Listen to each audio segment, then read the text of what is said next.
Oui, bonjour à tous nos abonnés. Aujourd'hui, notre titre porte sur la fontaine. Alors, la fontaine, sa définition, c'est une eau vive qui sort, n'est-ce pas, de terre. Alors, ici, les gens nous avaient posé la question de savoir comment est-ce qu'on peut reconnaître une femme ou une fille fontaine. Alors, ce que nous disons ici, il y a des gens qui ne comprennent pas ce que nous appelons femme ou fille fontaine.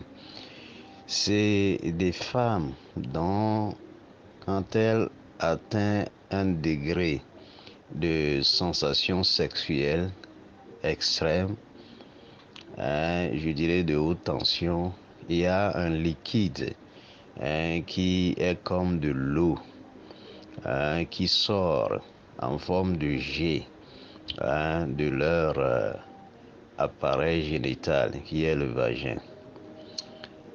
Alors, certains ne peuvent pas avoir ceci durant toute leur vie parce qu'ils n'ont jamais rencontré une femme de ce genre ou bien ils n'ont jamais amené une femme à cet état de plaisir. Alors, c'est de ça qu'il s'agit. Si vous n'avez jamais eu cela en tant que femme ou bien en tant qu'homme, vous n'avez jamais vu cela, c'est de la même manière que certains aussi n'ont jamais vu une femme dont à l'étape d'excitation, il y a des substances comme crème et comme du lait, c'est-à-dire en forme de lait qui, n'est-ce pas, dont le vagin sécrète en ce moment-là. Vous voyez donc, c'est un peu ça, c'est ça que nous allons discuter. Déjà, nous ont posé la question là-dessus. Comment est-ce qu'on peut reconnaître une femme fontaine? Comment est-ce qu'on peut reconnaître une fille fontaine, etc. Alors, nous ne pouvons pas dire que quand vous voyez ci, vous voyez ça, il faut savoir que la fille est fontaine, il faut savoir que la femme est fontaine. Une fille peut être fontaine, mais avant de la rendre fontaine, il va falloir que vous faites votre travail bien avant qu'elle ne soit fontaine. Vous voyez, ou bien de la mener à cet état. Et il y a aussi des femmes ou bien des filles qui sont généralement ou naturellement fontaines. Quand vous commencez par faire l'affaire et qu'elle a eu de l'excitation à un certain niveau, vous allez voir que ce liquide-là va, n'est-ce pas, sortir. Et les gens disent que c'est de l'urine. En fait, c'est de l'urine mélangée avec l'éjaculat féminine et aussi de l'eau. Ce n'est pas de l'urine à 100% composition, non. C'est pas ça. C'est pourquoi vous allez voir que ceux qui ont déjà expérimenté ceci vont voir que voilà, si c'est de l'urine, vous ne pouvez même plus utiliser votre matelas ou votre lit. C'est-à-dire, imaginez un adulte qui urine vraiment sur son quoi là. Est-ce que vous pouvez même pas supporter cela, l'odeur, vous voyez.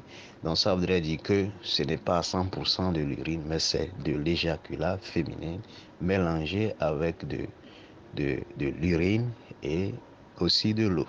Donc c'est une sécrétion que le vagin sécrète en ce moment-là. Comme chez d'autres femmes aussi, il y a seulement une petite sécrétion pour lubrifier le vagin et chez d'autres, il y a trois liquides qui doivent, n'est-ce pas, sortir au moment de l'acte. Liquide simple, peu gluant clair, comme du lait et puis comme de la crème. Et j'avais dit ça qu'il y avait un ami qui m'avait dit qu'il a rencontré une femme et voilà, c'est des crèmes qui sortaient quand il faisait cela et voilà, la femme prenait goût et ça sortait beaucoup plus quoi.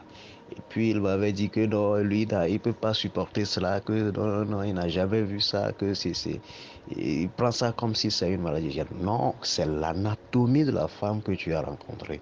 Et donc, il ne faut pas dire que c'est anormal. Non, c'est normal. C'est son anatomie. Et donc, tu fais bien le travail. C'est pourquoi tu l'as amené à cet état. Donc, continue ton travail. Et tu as vu qu'elle t'a apprécié. Voilà, c'est ça. Vous voyez, non? Donc, c'est ça, c'est ça. Et maintenant, nous allons rentrer dans la question. Alors, vous voyez que nous ne pouvons pas, et je dirais, si on veut parler de ça, on peut faire même une heure dépassée, vous voyez. Et donc, on va couper ça ici et, n'est-ce pas, aborder la question qui nous est posée ou nous a été posée. Alors, et comment reconnaître une fille fontaine, une femme fontaine? Vous savez, dans nos expériences, nous avions détecté que si vous prenez des femmes minces, élancées ou de taille courte, minces, que ça soit élancé ou de taille courte, seulement mince, ça peut être taille courte ou élancé, mais que ça soit mince. Vous prenez ces genres de catégories de femmes, vous les mettez de côté, et puis vous prenez des femmes grosses, ou bien potelées, ou bien encore des femmes qui ont des fesses, beaucoup de fesses, etc. Ça dit forme quoi. Vous les mettez aussi de côté. Quand vous considérez ces deux catégories de femmes, et que vous avez eu la chance de courtoyer beaucoup de ces genres de femmes, et que vous faites bien votre travail, vous allez constater que femme fontaine, fille fontaine, femme bien lubrifiée, fille bien lubrifiée, femme qui sécrète beaucoup de sécrétions, fille qui sécrète beaucoup de sécrétions, on les rencontre très souvent chez celles-là qui sont minces. C'est ça.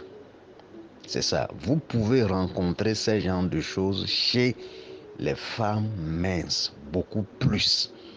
Ça ne veut pas dire que potelée, grosse et, comment dirais-je, costaud ou qui a de la forme des fesses n'en possède pas. Non, ça ne veut pas dire cela. Mais si vous voulez rencontrer une femme fontaine, une fille fontaine, ça voudrait dire que vous devez avoir la chance de courtoyer beaucoup de femmes minces pour pouvoir voir ceci. Alors, si vous prenez des femmes qui ont de forme, qui sont grosses, etc., en ce moment, vous allez courtoyer beaucoup et faire bien l'action avant de découvrir cela. Sinon, nous ne pouvons pas dire que c'est ce genre de catégorie de femmes qui ont cela, mais ça s'observe beaucoup plus chez les femmes minces que chez les autres femmes. Donc, c'est ce qu'on peut dire de cela. Et nous ne disons pas aussi que si vous avez des femmes qui ont des fesses et autres là, vous n'avez pas ce genre de sécrétion. Vous pouvez en avoir. Donc, ce qui voudrait dire que ça dépend de l'anatomie de la femme. Oui, ça dépend de l'anatomie de la femme, c'est ça. Et ça dépend aussi de comment vous faites votre action. Parce que pour faire sortir cette sécrétion, pour que l'appareil génital de la femme puisse amener cette sécrétion et à ce que ça soit comme une fontaine, là, vous devez être quelqu'un qui, en faisant l'acte, vous avez accès, n'est-ce pas, à bien travailler sur le point G et aussi sur le minou de la femme. Ce sont ces deux choses-là qui amènent ceci. Donc c'est pourquoi vous allez voir que Si vous prenez, rien qu'en prenant votre verger et que vous faites bouger ça quand la femme est en excitation, hein, quand elle est érectionnée et autres, et que vous faites passer ça sur l'entrée seulement et le minou de la femme, ça produit ceci. Vous voyez, non? Donc, ça voudrait dire que ce n'est pas coûte que coûte aller en profondeur qui fait ceci, mais c'est le point G et le minou qui amène la femme à cet état. Donc, c'est pourquoi nous disons à des gens qu'il ne faut pas toujours penser que c'est d'aller en profondeur qui donne l'excitation à toutes les femmes. Mais il y a des femmes, rien qu'en être, qu'en ayant, hein, qu'en faisant le va-et-vient, hein, juste à l'entrée, elles prennent de l'excitation. Et ça peut les amener rapidement à l'orgasme. L'acte s'apprend. Il faut apprendre. Si on veut continuer, on va écrire une Bible sur ça. On arrête ça ici et nous sommes là pour vos questions. On est ensemble. Femme Fontaine, fille de Fontaine. C'est ça.